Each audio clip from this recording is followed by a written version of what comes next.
Good afternoon, my YouTube brethren. I have fantastic news. We finished our transom on the boat today. So this series, 7 videos, it's over, and man, I'm so thankful to be done, and Dad's thankful to be done and have that motor back on his boat again. So I'm hoping, fingers crossed, we'll get a break in the wind and be able to take it out on the lake and fish in the next week or so. So hopefully we'll have a video of that as well. But we started a couple of days ago, just the final touches, and on the back we had to put another layer of gel coat, and so we put that gel coat on, and to begin with, you just put some acetone, you wash it. Now remember, we had already put one layer on it. The last video we kind of talked about in depth. This time we cleaned it with acetone. We came back in and then we sanded it. Now we didn't wet sand it. We just roughed it up. And this is one of those areas that if you really want to make your transom look pretty, and you want it to match, and you want it to really pop out and stand out, you need to take more time than we did. We were definitely going for a utilitarian style of transom. It was definitely function over form for us, and so you can take a lot more time. You could put on multiple layers of gel coat and make it look just as smooth and pretty as you want. You just got to take your time and do that. Something else we kind of found was through this whole process, if you will begin with that in mind towards the very end, in every layer that you do as you build this thing out, especially the final layers as you're getting ready for your fairing agent, be mindful of how you want it to look, because everything that you do will affect how the end result looks. And so you just got to be mindful of that. If you really want a wonderful, beautifully, professionally looking finish, you need to take time in fairing, and you probably need to do 2 or 3 layers of fairing. Sand that down, put another layer, sand it down, put another layer, and make it just as flush and pretty as possible, and then do a couple of layers of gel coat as well. It really wasn't that big of a deal, but if you'll take your time and do those things, and again, begin with the end in mind, it will be much easier for you to get that done. Now, if you remember, we did have a gap on the top of the transom where the other layer of the top cap of the boat met. There was a gap in there that we needed to fill. So what we opted for was a 3M product. I believe it's 4200, 3M 4200. It's a seal. It's a sealant as well as an adhesive, and that's what we opted to use. They make a 5000, I believe. And it's so permanent, they say it will actually rip gel coat off if you needed to come in and do something to your boat later on. So we opted for the 4200. Anything really would have been fine to get in there.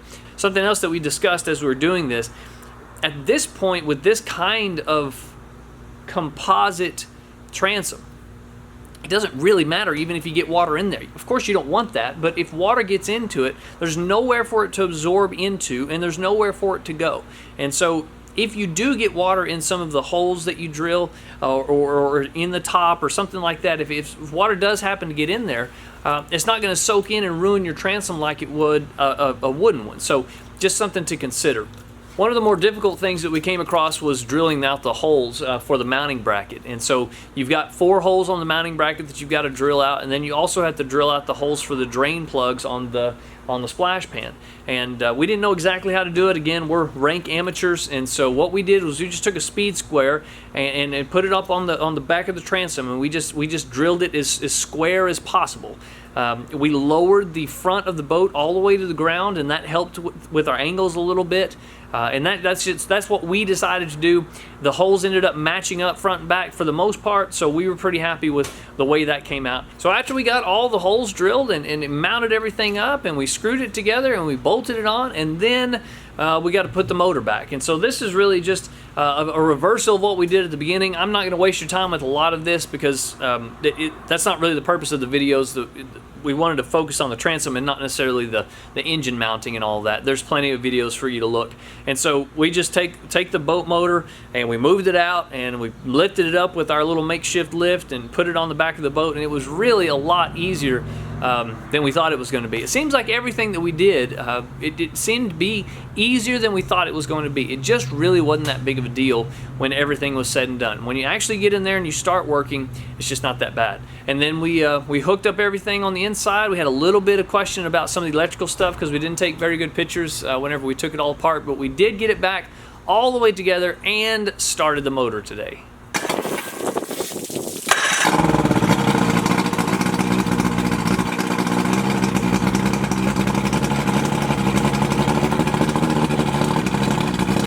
in all, super pleased with the way the transom came out.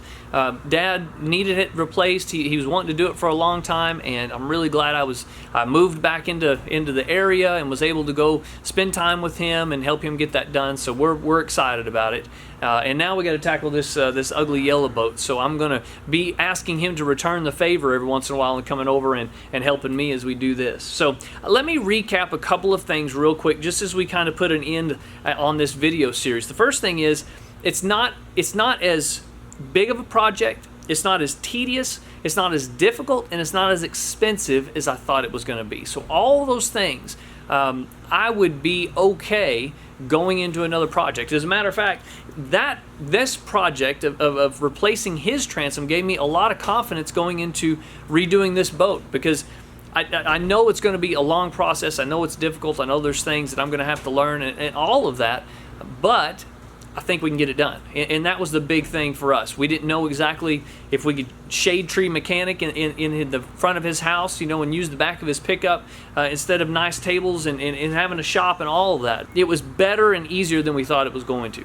We did the whole project for less than $500. Now, you got $150 to $250 in Cusa board, you've got adhesive, you got fiberglass, and you got epoxy, and that's really it. Now, we had tools on hand. We didn't have expensive tools, but we had our sanders. We borrowed a belt sander. We had drills and that oscillating tool. We had all of that on hand. So you have to go buy that. It's going to be a little bit more expensive, obviously, but if you have tools on hand, you can get it done pretty cheap, and instead of paying somebody $2,000-$3,000 to fix your transom, you can just do it yourself, especially if you're not overly concerned with how it's going to look on the outside at the very end. Something else on this Cusa board style transom replacement, the thing is solid as a rock. I don't think that you could put a big enough motor on it to even stress it at all. I mean, it is rock solid. I will definitely be using Cusa board on my boat rebuild. It's a fantastic product. A couple of pieces of advice. First and foremost, label everything when you take your outboard apart. When you remove your boat motor from the transom, you've got to remove some things in your outboard, like the connectors and your cables and some of the electric stuff.